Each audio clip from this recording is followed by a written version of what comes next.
નમસ્કાર દર્શક મિત્રો, એડી ન્યૂઝમાં આપનું હાર્દિક સ્વાગત છે। હું છું આપની સાથે આરડી વાઘેલા। જોઈએ આજના મુખ્ય સમાચાર।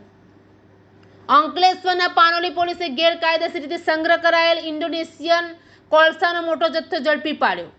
અંકલેશ્વરની પાનોલી પોલીસે કામગીરીનું એસ્ટેટ 2 માંથી ગેરકાયદેસર રીતે સંગ્રહ કરેલ ઇન્ડોનેશિયન કોલસાનો જથ્થો મળી કુલ 54.31 લાખના મુદ્દામાલ સાથે 5 ઇસમોને ઝડપી પાડી કાયદેસરની કાર્યવાહી હાથ ધરી।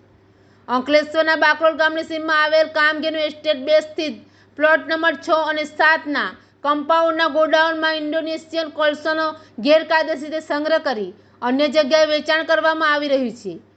જેવી બાતમીના આધારે પાનોલી પોલીસે દરોડા પાડી 203.68 ટન કોલસો મળી 25,31,000 કોલસો તેમજ 3 વાહનો તેમજ 1 મશીન મળી કુલ ₹55,31,000નો મુદ્દામાલ કબજે કર્યો અને અંકલેશ્વરની રોશન સોસાયટીમાં રહેતો સમીર અલ્તાફ સૈયદ, આકાશ ગંગાધીર રાજપૂત, કવલજીતસિંહ, સુબેગસિંહ, કુલવેન્દ્રસિંહ, જસવંતસિંહ તેમજ સુગંધકુમાર સુરેશસિંહને ઝડપી પાડી ગુનો નોંધી વધુ તપાસ હાથ ધરી છે।